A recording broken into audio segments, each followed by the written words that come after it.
Welcome back, everybody, to Rasputin Gaming Presents. This is our ongoing Platinum Trophy Guide and game walkthrough for Outer Worlds. Today I'm bringing you another tips, tricks, and things the game doesn't tell you. So there's a number of points. I'm going to make 9 of them here that you should be aware of and can help you on your journey to get your Platinum Trophy. So tip number 1 is that you want to put some points into dialogue and stealth. Even if you don't max those or get them up to 50, it will make your playthrough go easier if you put some points in there. Especially if you're going to speed run the Supernova difficulty. You saw that I had like 70 points in there pretty early into the stealth and dialogue because you need to do some lockpicking and you need to get past some conversation gatekeeping events that require you to have a fairly high level in lie and persuasion. So you'll want to continue to build in those two schools. But even for a combat-based run-through, you still want to have some points in dialogue and stealth. It'll help you get through your game quite a bit easier. And this game, Outer Worlds, really rewards a fully rounded character. Number 2, you can sprint by enemies, especially on harder difficulties. When you reviewed my Supernova playthrough, you saw right in the beginning, I ran right by the first group of enemies, sprinted by them, and opened the door to the ship right away. Didn't even stop and talk to the NPCs that are right outside the ship because all that's going to do is get you killed. And then after that, I just avoided most, if not all, the enemies. And where you can, you just sprint by them. You can outrange them pretty quickly, even on Supernova difficulty. And that's going to be a required part of speed running, especially if you're speed running through, you're going to need to sprint by enemies. Additionally, once you get to the point where you have your shroud apparatus and you have a time from when you can hide from enemies or be stealth from them and they don't recognize you as the enemy, that's a good way to get to a good point where when they're going to recognize you, you can safely sprint through the rest of the section. So that's an important item to note, is that you can sprint by your enemies. Item number 3, don't forget to upgrade your weapons and modify them, otherwise known as tinkering with them in Outer Worlds. That's their name for it, is to tinker with weapons. It's really important that you keep leveling up your best weapons that way, upgrading them and tinkering with them. It'll keep your DPS at a high level and keep you on pace with the enemies you're going to face as you get deeper and deeper into the game. Additionally, you want to have enemy appropriate weapons, especially if you're dealing with human and humanoid type enemies. You want to make sure that you're using plasma, and there's a trophy associated with that. And then for automatons, robots, things like that, using weapons with shock damage is very good as well. On some of the harder, the insect type enemies, you'll want to use the chemical based weapons. That'll be especially good for you to be using. And then the one that is rare but effective against all kinds of enemies is the N-ray. That's the purple damage. That's just generally a science damage type, science weapon damage type. But if you can get some N-ray upgrades or N-ray weapons, those work on everybody because you get splash damage and you wind up throwing dots on everybody else. So that's another damage type you'll want to use if you get the chance to. Point number 4, use consumables. That's what they're in the game for, is to help you out, to give you better accuracy, more ability to carry things. There's consumables that allow you to hump the extra weight, which is important so you don't get too slogged down. There's consumables that will boost your other traits, your dialogue traits, stealth traits. So it's important to use consumables throughout your playthrough. I tend to be one of those that forgets about them. It's not like I'm not advocating to use them in my playthroughs. I just usually forget about them because I am pointed at getting through the game and I'm trying to communicate with the people watching the videos what's going on and why I'm doing the things I'm doing. And I tend to forget to use consumables, but you should use them, especially if you're not speed running the supernova difficulty. If you're going to make it a full playthrough, you'll definitely need to be using consumables as much as you can. Point number 5, use your TTD, the time dilation effect, to slow down time and get hits on weak areas of your enemies. It does reload as you do damage and as you kill and over time. So it does refill. You can use it multiple times in the same battle, but that's a good way to help even the odds is to use that TTD. It's kind of like bullet time in the Max Payne games if you played Max Payne games. I enjoyed the heck out of those games as well. But Outer Worlds makes good use of the TTD effect. There's perks and skills that can help that burn down slower, regenerate faster, and enable you to have more time with TTD being effective. So it's one of those game points you want to play through. The developers put it in there. It's not cheating the game to use it. You should use it, especially on the higher difficulties. If you're getting into combat, you just have to do that to attack the weak points. Item number 6, gear up your companions.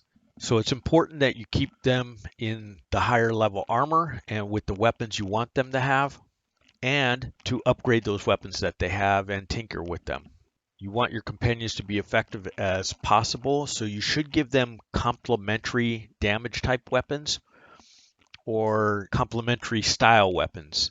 So for me, I gave Vicar Max a grenade launcher, and that helped me because any companion you arm with a grenade launcher will automatically attack enemies behind cover.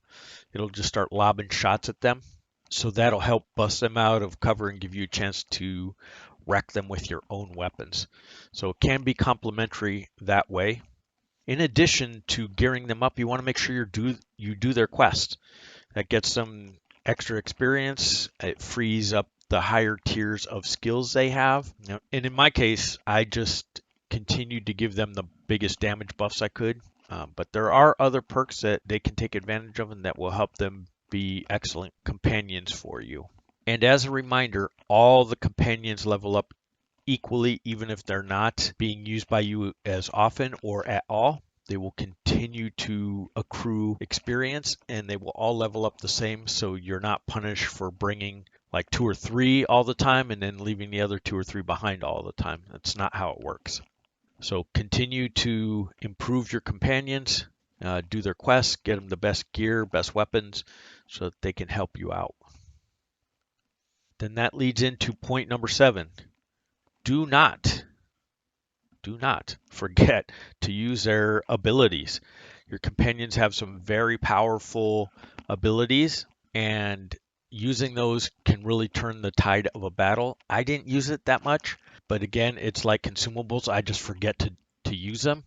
It's not like you shouldn't. In fact, there is a trophy associated with using their abilities, and I think getting like 30 kills or something with them. So make sure you're using their abilities when you can. And additionally, it slows down time, so it allows you to better manage the battlefield in a brief spurt there. So whenever they use them, so if you use them sequentially, you can really slow down the battlefield quite a bit and turn the tides for you. So that would be a recommendation of mine as well, is that you make sure that you do not forget to use your companion's abilities. Number 8, another note on companions. Yes, this will be our third tip, tricks, and things the game doesn't tell you about companions. So number 8, if you want to speed run the game, do not take companions with you. They will slow you down and make it difficult. They will get into combat you don't mean to get into. They will get you into dialogue choices that you don't mean to get into.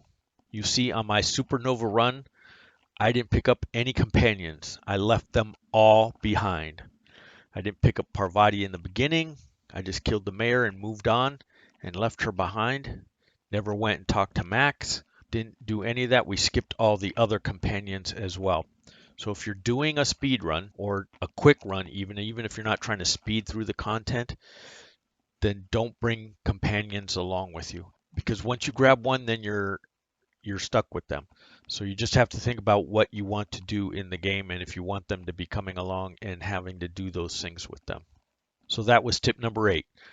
For tip number 9, fast travel is your friend. In most games, I advocate not using fast travel. But in Outer Worlds, you spend so much time going back and forth across the terrain, and a lot of it is just not transversible in the way you would like to. So much of it has enemies that are in your way, creating a whole bunch of combat that you don't necessarily want to get into. So utilize fast travel to get around the map in an efficient manner without giving up a bunch of the content in the game. Additionally, to make that more effective for you, to make fast travel more effective for you, there is a perk that allows you to use fast travel when overloaded. That perk is to die for. It is such an important perk because if you get overloaded and you can't use fast travel, you are often a long ways, perhaps an hour or more in real time away from a place where you can sell those or your weapons or whatever you're carrying, finding a store or something else like that, and it will really, really slow down your gameplay. So it is very, very important that you take that perk that allows you to fast travel when you're overloaded so that you can have a much more efficient and effective and probably a a more fun time playing the game even. It's to die for sure. The only time you don't need that perk is when you are doing a speed run and you're not looting anything beyond what you absolutely need just to get through the speed run. So again, those are my tips, tricks, and things the game doesn't tell you about Outer Worlds. A quick summary. Point 1, put some points in dialogue and stealth. Point 2, you can sprint by the enemies even on the harder difficulties. Point 3, make sure you upgrade your weapons, modify your weapons, including tinkering. It's important that you tinker with the weapons and use enemy appropriate weapons or enemy appropriate damage type on your weapons. Number 4, make sure you use consumables. Number 5, use TTD. Number 6, gear up your companions and do their quests to improve them. Number 7, use the companion abilities. Do not forget to use their abilities. They're quite powerful. Number 8, don't take companions along if you're going on speed runs. They'll only slow down your run. And then number 9, fast travel is your friend. So don't forget to use it. So those are my 9 tips for you for the Outer Worlds on your Platinum Trophy run. Don't forget to friend and follow us on Twitch. If you're on YouTube, like the video, subscribe to the channel. Much appreciated in having you guys along. If you've checked out like 3 videos or more of mine, it means there's content worthwhile there. So please drop a subscribe. It doesn't cost you anything, won't ever cost you anything, and it can help me out a whole bunch. So thank you again. You guys take care, be safe out there, and we will catch you next time.